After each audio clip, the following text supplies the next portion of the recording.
Okay, guys, so this will be your final lab of the semester, and what it's going to be over is just digital circuits in general. So it's more of a survey course, so we're not going to spend too much time making sure that you fully understand each of these integrated circuits, because each one of them we could do an entire lab over. So what I just want to do is kind of give you an idea of what you will expect to see whenever we're building these circuits later on in this video. What we should see, and I might kind of talk about how a few things work, but generally we just want you to build. We would have wanted you to build these circuits just to get practice building circuits and to see some of the cool stuff that you can do using these integrated circuits. We're not going to dive too much into exactly what's happening in each circuit, but the first circuit that we'll build is a binary to decimal converter, and so let's just talk about a little bit of how do I convert binary to decimal without using a circuit, right? So in a decimal system, right, if I were to write a number in the decimal system, I might write 130. And by decimal, right, what I mean is base 10. So writing 130 in base 10 is the same thing, right, as writing 0, because that's in the ones place, times 10 to the 0, plus 3 times 10 to the 1, because that's in the next place, that tens place, right, and then plus 1 times 10 to the 2. And so this is why a decimal or base 10 system is called base 10, is because each digit is multiplied by 10 to the power of whatever position it is in that number. So right, so if we were writing this out like this, right, obviously that's equal to 130 because that's how we designed it to be. Now in a binary system, instead of base 10, what we're in is actually a base 2. So instead of 10, instead of each digit representing 10 to some power, each digit will represent 2 to some power. So if I were to write some number in binary, like 1101, right? That's the other thing. In binary, we write only in terms of 1 and 0, right? A two written in a certain spot in place in binary, it doesn't have any meaning. Okay. So if I want to convert this binary number now into a decimal place, what I have to do is basically do this procedure that I did here, where I spread out each of its digits, multiply by its corresponding base number, raised to the power of whatever position in this number it is, and then I'll get it equal to some number, right? So here are this first one, the one to the furthest left is going to be multiplied by 2 to the power 0. Then we're going to add 0 times 2 to the power of 1. Then we're going to add 1 times 2 to the power of 2. And then finally, we're adding another 1 times 2 to the power of 3. All right, so this is this number written out in terms of base 2. Now, now I can actually multiply and add all these numbers together, and then I'll get a number in decimal or in base 10. So let's do that. So this corresponds to 1 in base 10. This corresponds to 0. 0 times 2 to the 1 is 0. This corresponds to 4 in decimal notation, and this would be 8. Now, if I add all of these together, what you end up getting is 13. Right. So this is how we converted this binary number to this decimal number. Now, what you're going to build in your lab here is a circuit that's going to do this for you. Okay, so you're going to have 8 segments, I believe. 1, 2, 3, 4, 5, 6. No, actually 7 segments. Each one of these segments, right, can be lit up. And they will be lit up depending on what you input into them. So, it'll look. Finish drawing this. It'll look something like that, right? And each of these segments is connected via wire to some integrated circuit, right? And the integrated circuit is a binary to decimal converter, the integrated circuit that we're using for this one. So let's see, I have 4 switches, right? So this is somehow connected to these 4 switches down here. And then this last switch here. So we have these 4 switches. And let's say I press these first 2 and I leave the other 2 off. So pressing this one down corresponds to the 1, pressing this one down corresponds to the 1, and then leaving these 2 open are zeros. All right, so if I press these first 2, that's the same thing as as writing this, and if I is the same thing as the number 3, right? Because this is 2 to the 1, this is 2 to the 0. Adding those together gives me 3. So pressing these first 2 buttons will give me, on this readout here, these will light up, and we'll see a 3.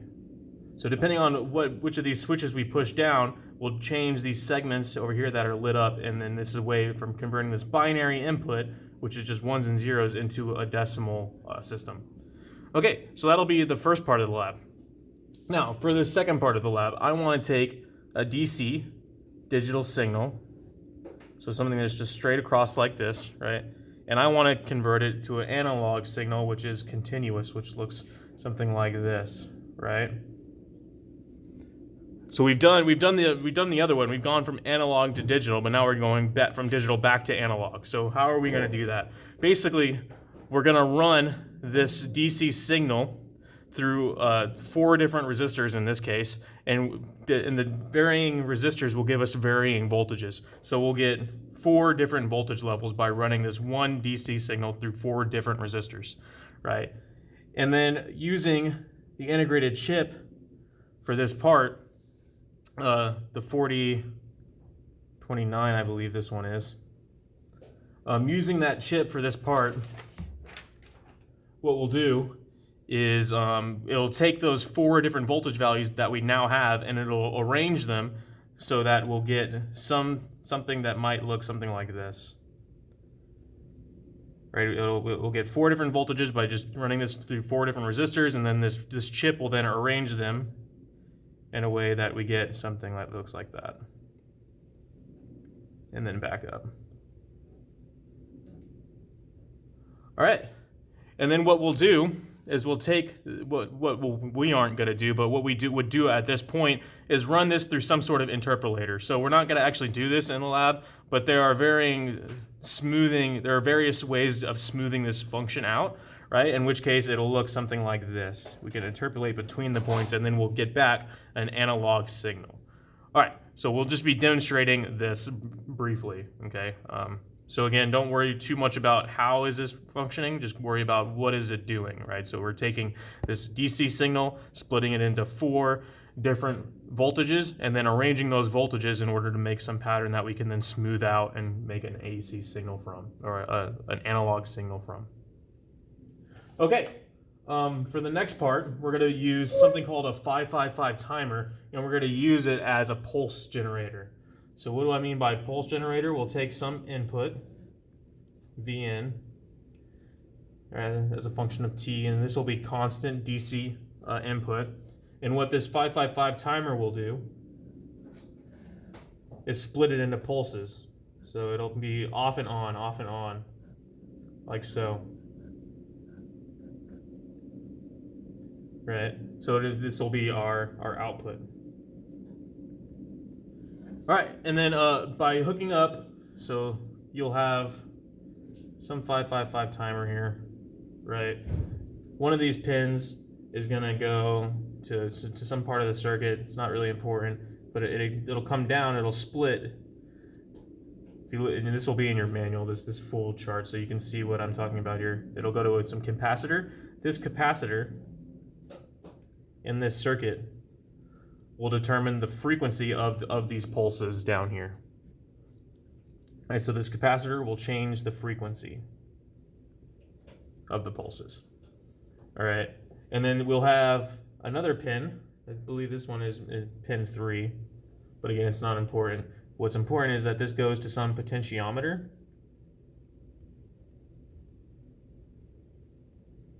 And that changing this potentiometer will change our pulse width. And what I mean by pulse width is redrawing our output there.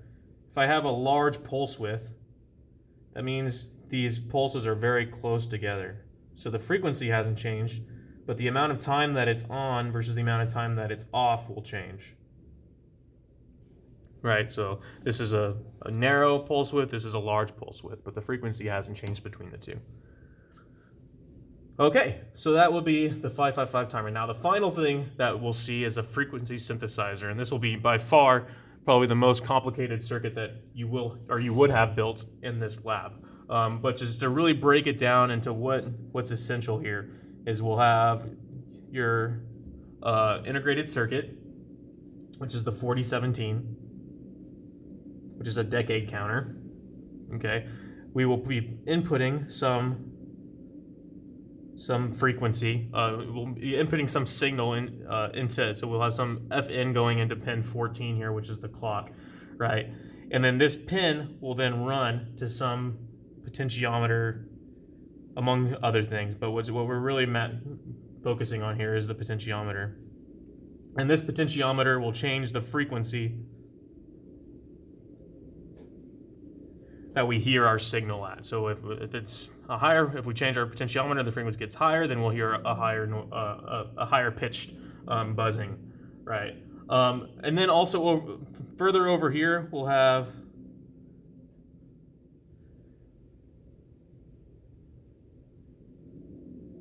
this, and then this will be hooked up to a speaker. All right, so we have this transformer hooked up to the speaker, and this part of the transformer goes to some NOR gate. Okay. But okay, and again, what's important here, and what I'm trying to get at is this pin here will eventually run to another potentiometer. And then this potentiometer will change the pulse width of our output signal. Okay, so we'll get some signal, and by changing this potentiometer hooked up to this pin here, and by changing this one hooked up to this pin here, we'll be able to change the frequency and the pulse width, so we'll be able to change the noise, the sound coming from the speaker. All right, another way that we can change the speaker is this integrated circuit 4017 has all of these output pins. All right, so we have output pins, and these output pins are pins 1 through 7 and 9 through 11. And if you look at your data sheet, or if you look at the pin out for the 14.7 in your manual, you'll see each one of these pins corresponds to a different number, right? And this number that you see next to each of these pins will determine what the output frequency is divided by.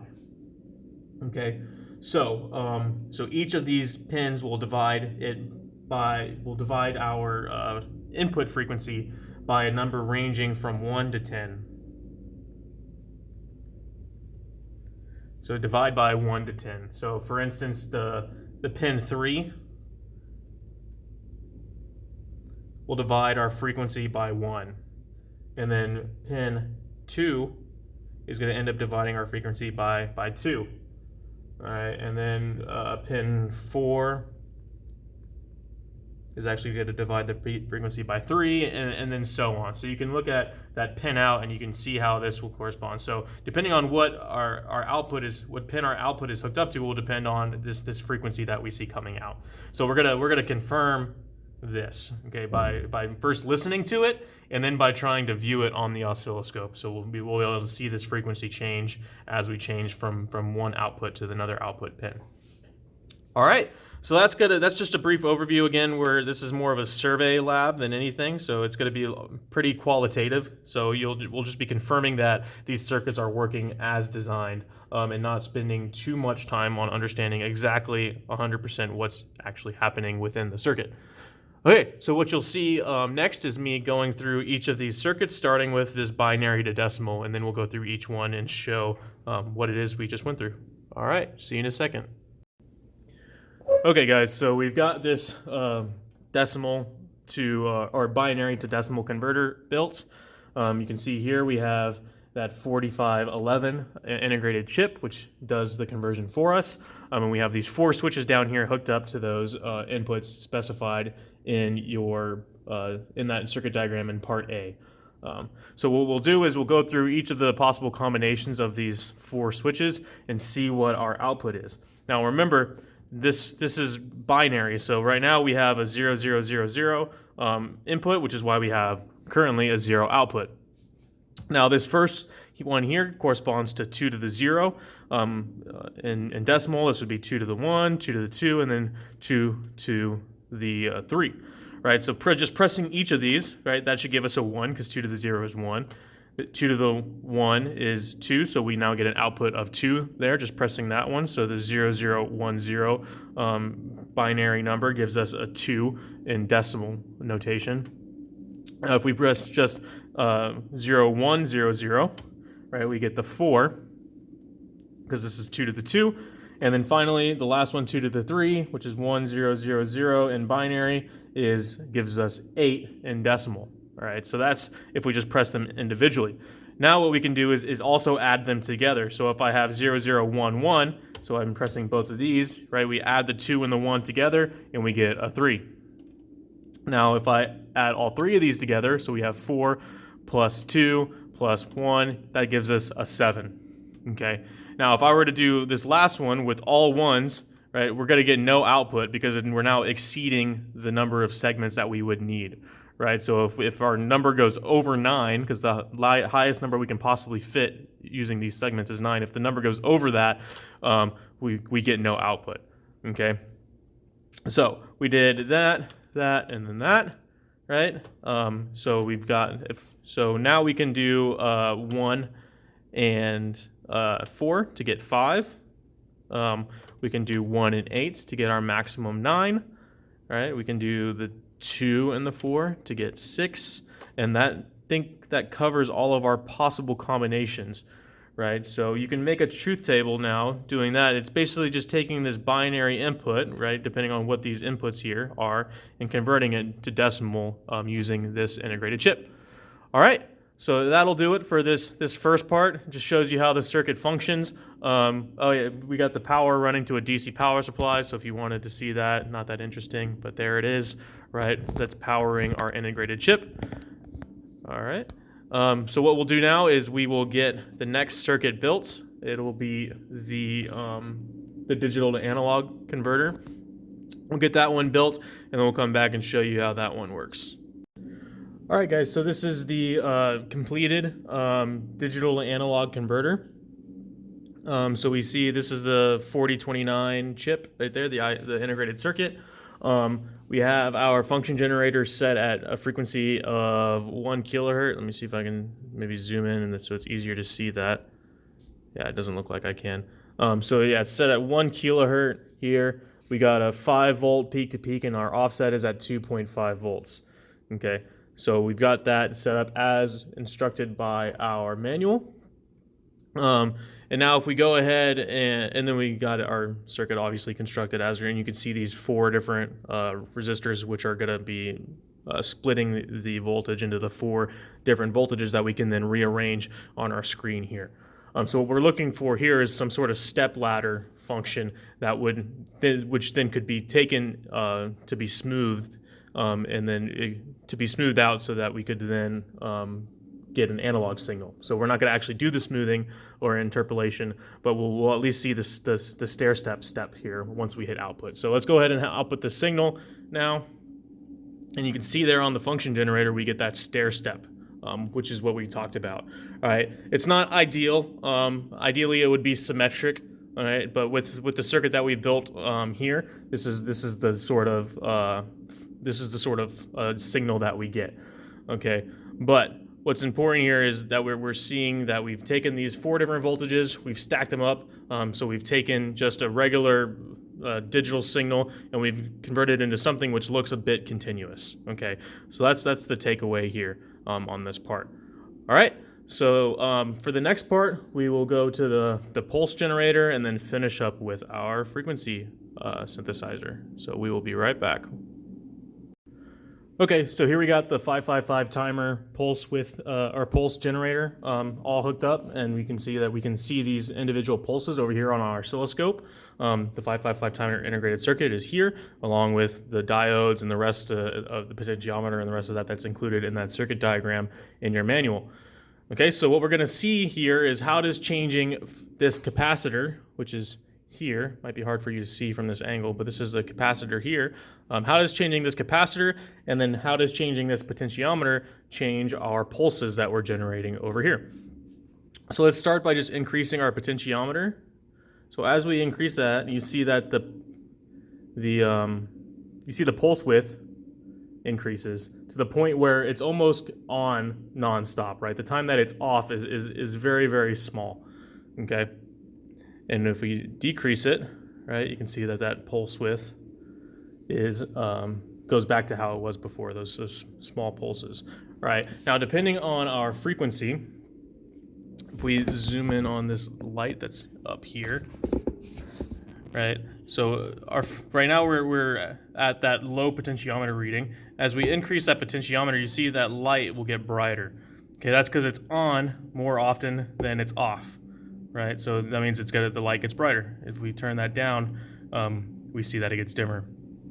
Okay, we aren't actually able to see the light flicker on and off at this point because the capacitor that we have here means that our frequency is so high that we're not able to actually see those cycles. But what we'll do next, let's bring the camera back out a bit so we can see this. All right, that's good enough. All right, so what we'll do next is we'll replace this capacitor here with a 10 microfarad capacitor, so a much larger capacitor.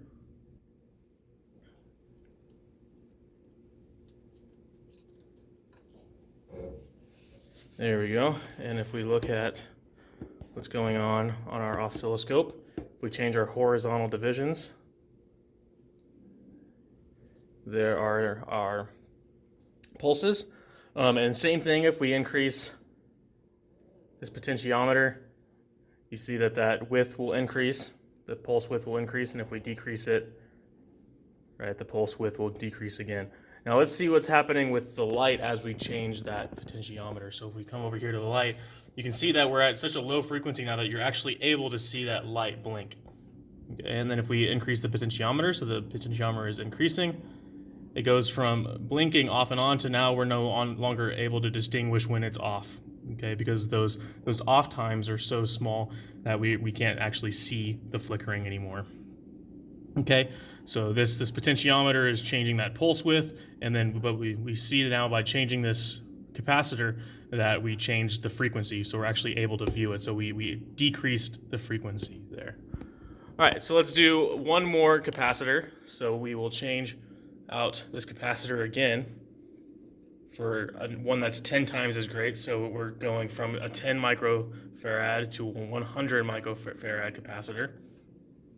And then we'll see how this one affects our pulses. All right, so we got that one in there. Let's change our horizontal divisions so we can actually see the pulses. All right. All right, so same thing, if we increase our potentiometer, you see those pulse widths increase. And you see our frequency is so low at this point that it takes a second before we're actually able to see, from the time that I turn this to where we're actually able to view the difference on our oscilloscope. Right? So if I change it all the way back down, it takes a second before we're actually able to see that change on the oscilloscope. All right, now let's look at the light again. So we're at our minimum on the potentiometer there. And now as we increase this potentiometer,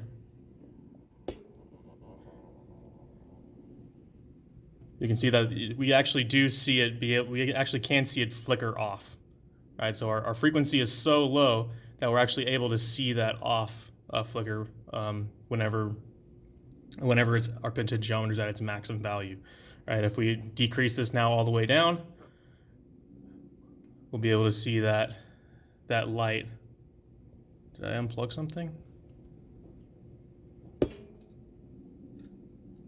Oh, yep, here we go. I unplugged this ground wire. There we go. All right, now we see that light is blinking, and the time that it's off is much longer than the time that it's on, right? Okay, so this is what we wanted to demonstrate, is using this circuit to make these pulses, and we can change these pulses, the frequency and the width of these pulses, by changing this potentiometer and by changing the capacitance. All right, so we will come back with the final part, and then that will be it for the semester. So stay tuned. We'll be right back. Okay, guys, so here's the last circuit of the year. You can see it's pretty simple, pretty straightforward. Yeah, just kidding. So this is definitely the most complicated circuit that we'll build this semester, or that you would have built this semester. So I'm not really going to try to dive in here too deep and explain exactly what's going on. You can refer to your manual and to see exactly how all of these connections are going. But what I want to really focus in on is going to be these two potentiometers, right? One will change the pulse width and one will change the frequency. You might wonder what this second breadboard is going on over here. The speaker to this breadboard doesn't work, so that's why we have this second one over here. Is just we're running these two outputs to the speaker for this one, so you'll actually be able to hear your synthesizer. We're taking our input, or we're taking our output at the output pins, so depending on which, and we have the output pins running all, oops, sorry, didn't mean to bump the camera. We have each of those output pins running in ascending order, going across the top here. So each of these pins is connected to one of the output pins on that 4017 integrated circuit that we talked about, right? So this would be our pure output signal. And then going down, this is would have divide the frequency by 2. The next one would divide it by 3, by 4, by 5, and going down until we divide our frequency by 10, right? Which is that last pin that we talked about, pin 11, I think, divides it by 10. Okay, so let's go ahead and hook up our circuit, or hook up our speaker, so we can actually hear this signal that we can actually that you're seeing right there. All right, so we're able to hear that beeping, right? So if we change the output now, so right now, actually right now we're at the f over 2, or the frequency divided by 2. This right here would be the frequency, the pure signal, the pure frequency of our signal, right? And as we move this down, we should hear the pitch change because we're dividing the frequency. This one's dividing the frequency by 2. As we move down, this one by 3, and then 4, and then so on.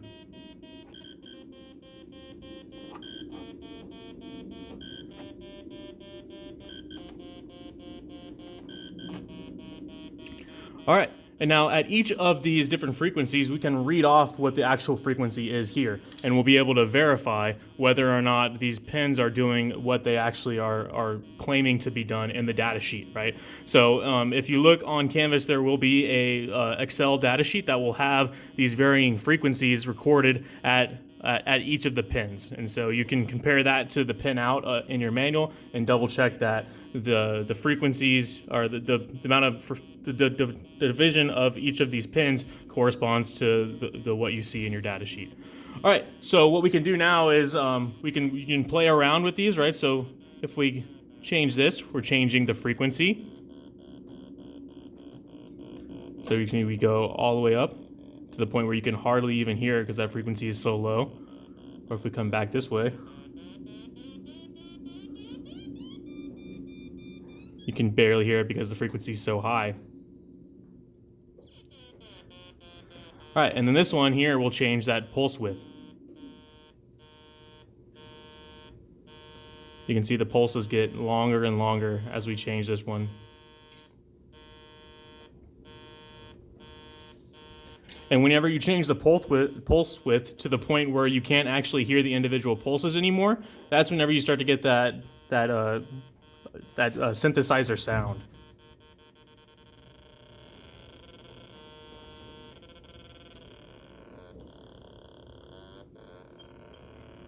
All right, so you can see you can play around with the frequency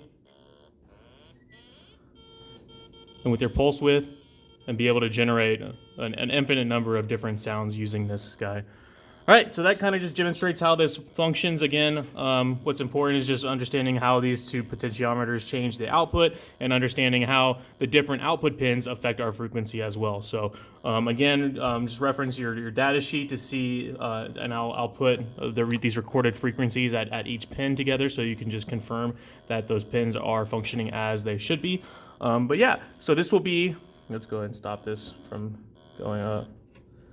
So yeah, this is the last lab of the semester, guys. So as always, if you have any questions, just email us. But otherwise, it's been a great year. Some ups and downs, but we made it through. All right, so yeah, we will see you later.